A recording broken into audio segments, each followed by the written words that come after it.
O Windows é o sistema operacional de desktop mais famoso do mundo e mesmo que para 99% das suas tarefas Linux ou macOS possam suprir as suas necessidades, tem sempre aquele 1% que pode te dar dor de cabeça de vez em quando. A solução para isso, Dual Boot, rodar Linux e Windows ali no mesmo PC, pode ser uma alternativa, ou talvez virtualização, rodar o Windows num software como VirtualBox ou Parallels e pronto, o sistema da Microsoft vai estar lá para fazer o que você precisa fazer. Para quem prefere outros sistemas, fazer todo o setup do Windows em uma VM, ou pior ainda, em Dual Boot, dá muito trabalho. O processo de download, criar unidade bootável, passar por toda aquela configuração de hardware e toda aquela trabalheira que o Windows pede para você escolher, enfim, enquanto você está instalando. Dá uma preguiça só de pensar. Mas agora olha isso aqui. Eu vou dar um único comando e essa maravilha vai baixar o Windows, fazer a instalação e configuração de todo o hardware, automatizar o processo de instalação completamente e vai me entregar um desktop pronto para eu usar e eu posso acessar esse Windows diretamente pelo navegador do meu PC se eu quiser. Muito louco, né? Eu te explico como tudo isso funciona exatamente depois de te contar sobre o nosso apoiador de hoje.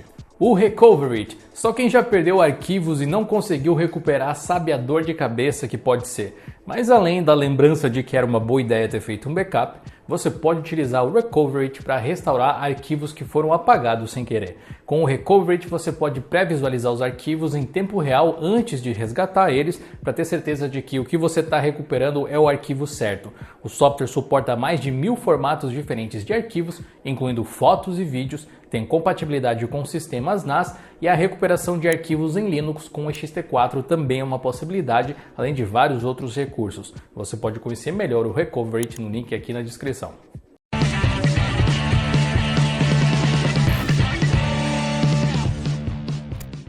Você pode precisar do Windows para coisas bem específicas, muitas vezes nem é grande coisa, uma atualização de firmware de um dispositivo específico que só tem software para Windows, testar ou usar algum programa que suporta só o sistema da Microsoft, ou jogar paciência Spider, sei lá, não realmente importa.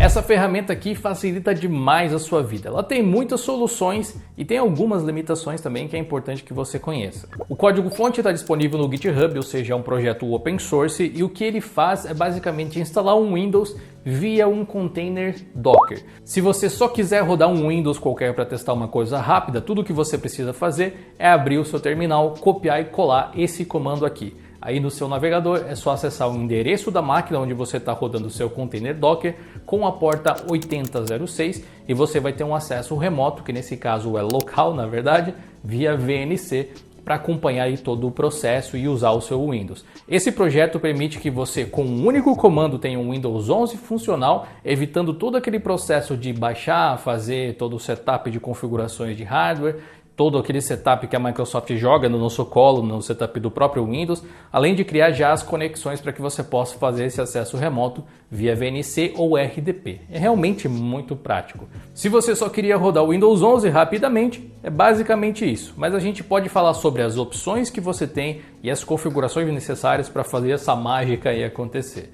O primeiro passo é ter o Docker rodando aí no seu sistema, obviamente. Se você quiser, dá para seguir a documentação lá do próprio site do Docker. Se você utiliza um Ubuntu ou algum derivado, eu fiz um guia rápido lá no nosso fórum, o de Linux Plus. O link vai estar aqui na descrição também, bem direto ao ponto e simples. Se você preferir uma instrução aí em vídeo, a gente tem um guia sobre Docker aqui no canal também para você acompanhar. O link vai estar na descrição também. Com o Docker já instalado, a gente já tem o aparato necessário para começar a explorar mais esse projeto. E os mais atentos talvez tenham percebido um detalhe interessante no comando de rodar o Windows via Docker que a gente deu antes. Essa seção ali do comando com --device /dev /kvm meio que conta pra gente o que realmente está acontecendo. Na realidade, a gente está rodando o Windows através de uma máquina virtual. KVM é o nome do sistema de virtualização do kernel Linux. O que a gente roda via Docker, na verdade, é todo esse processo de setup. Isso permite que, tirando aí uma grande aceleração de hardware para vídeo, a performance do Windows rodado desse jeito possa ser muito boa, especialmente se você tiver um bom PC também. Outra coisa legal que você pode fazer utilizando esse projeto é o deploy de vários Windows ao mesmo tempo, incluindo versões diferentes, desde o Windows Server de 2008 até a edição de 2022, do Windows XP até o 11, passando por todas as versões principais e intermediárias, e até mesmo aquelas versões customizadas do Windows como o Tiny 10 e o Tiny 11. Como se trata de uma máquina virtual misturada com configurações de Docker, a forma de configurar as coisas varia um pouco, então que tal a gente fazer uma configuração mais detalhada aqui para você entender algumas das possibilidades.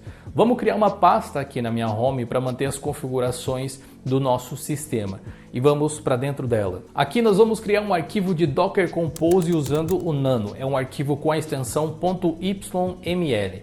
Nós podemos copiar diretamente do GitHub o exemplo de arquivo de configuração de Docker Compose que ele tem.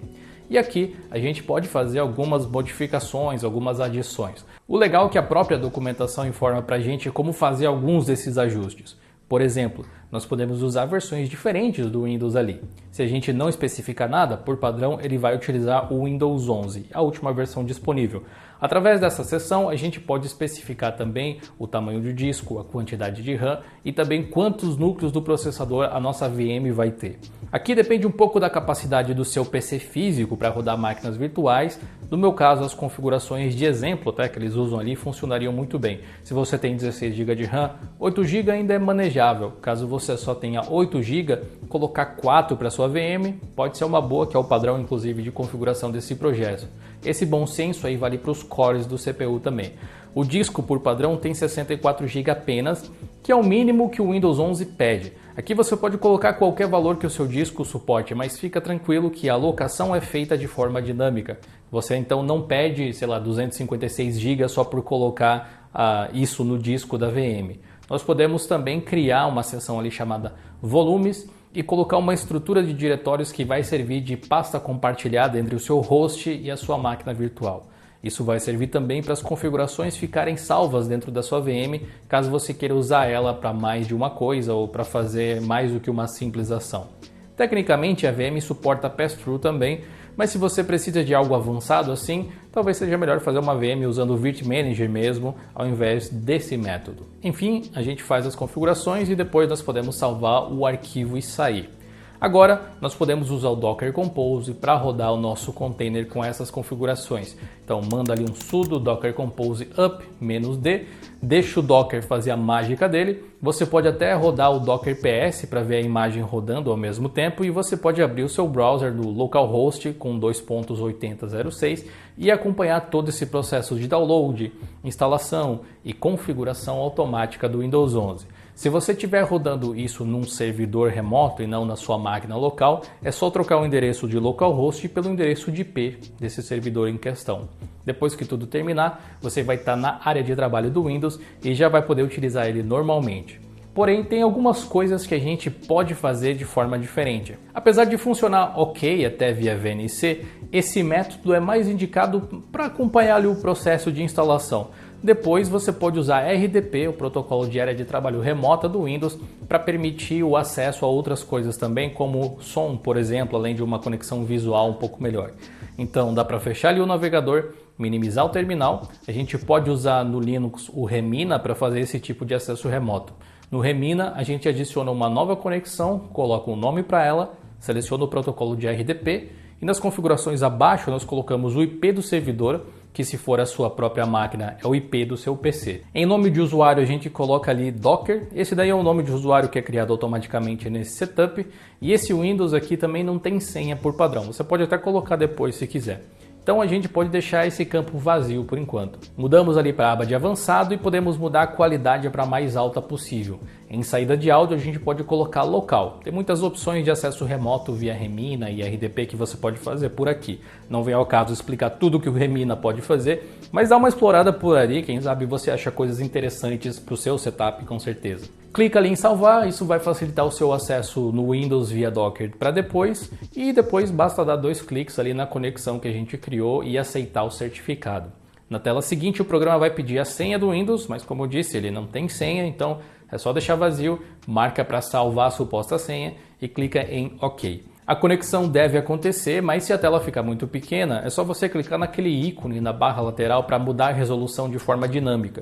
Isso deve resolver a questão. Tem a opção de tela cheia também, se você preferir utilizar, que vai dar uma imersão maior talvez. E abrindo o gestor de tarefas do Windows aqui, dá para ver que nós estamos ali com os 8 GB de RAM, 4 núcleos de processador e o SSD de 256 GB, exatamente como a gente tinha configurado. Se você abrir o Windows Explorer e for até a seção de rede, dá para ativar aquela opção de descoberta e compartilhamento de arquivos. Lá você vai encontrar o host.lan. Dando 2 cliques ali, você encontra a pasta Data, que é onde você pode colocar os seus arquivos e os arquivos que você quiser compartilhar entre o seu sistema host e a VM. Colocando arquivos dentro dessa pasta, você pode acessar eles dos 2 sistemas operacionais, o que deve facilitar a sua vida em alguns casos quando você precisar trocar arquivos. Ao fechar a conexão remota, a VM não realmente fecha, né? Você só fecha a conexão. Para fechar ela, você precisa parar o container Docker utilizando o comando docker stop Windows. Como o sistema sempre tenta desligar o Windows de forma graciosa, pode demorar alguns segundos para o processo ali finalizar. A questão aqui é que sempre que você reiniciar o seu computador, o container do Windows vai subir automaticamente rodando essa VM aí do Windows, o que pode ser algo que você nem sempre vai querer, já que consome alguns recursos de hardware extra e tudo mais. Para evitar que isso aconteça, nós podemos rodar o comando docker update espaço -- restart igual no espaço Windows. Isso vai atualizar a configuração do container, você pode ver todos os parâmetros utilizando o docker inspect Windows. E a gente está usando essa palavra Windows ali nos comandos porque esse é o nome do container que a gente colocou. Caso você coloque um outro nome, tem que colocar um outro nome aqui. Isso faz com que toda vez que você queira rodar o seu Windows via Docker, você precise inicializar o container manualmente assim, utilizando Docker Start Windows. Você pode criar aliases para facilitar a sua vida se você quiser, customizando ali os comandos, como a gente já mostrou nesse vídeo aqui do canal, mas eu acho que é um comando pequeno o suficiente e fácil de lembrar. E aí você me pergunta, dá para jogar nesse Windows aí? Bom, dá para jogar um Paciência Spider aí, e ele roda até com uma boa performance. Na verdade, dá para fazer uso até de alguns softwares um pouco mais pesados, como editores de imagem, mas tudo fica centralizado no processador e não dá para ir muito além disso. Jogos 3D dificilmente vão ter um bom desempenho. Eu imagino essa solução para aqueles casos onde você precisa rodar algum software muito específico. Tem muitos programas jurídicos aqui no Brasil que só rodam em Windows ainda, entre outras necessidades específicas, como simplesmente testar um software às vezes. Alguns podem se perguntar se usar o Windows dessa forma é legal, do ponto de vista de legalidade. E segundo as palavras do próprio desenvolvedor do projeto, sim. O projeto usa apenas código aberto e não distribui o Windows de forma ilegal. Esses Windows não são ativados com nenhum tipo de software e nem usam chaves ilegais. Eles usam as chaves do Windows Trial que a própria Microsoft distribui. Teoricamente, você pode colocar a sua licença de Windows nessa VM se você quiser. O fato desse código estar no GitHub, que é da Microsoft, já diz alguma coisa também. Alguns podem pedir sobre fazer isso através do macOS ou através do próprio Windows, né? Tipo um Windows dentro do Windows via WSL. E sim, tecnicamente dá para fazer. Eu recomendo conferir a documentação para tirar suas dúvidas, tem vários exemplos simples de seguir. E quem sabe agora você confere o vídeo onde a gente rodou macOS através de Docker. É esse vídeo aqui do lado e a gente se vê na próxima. Falou!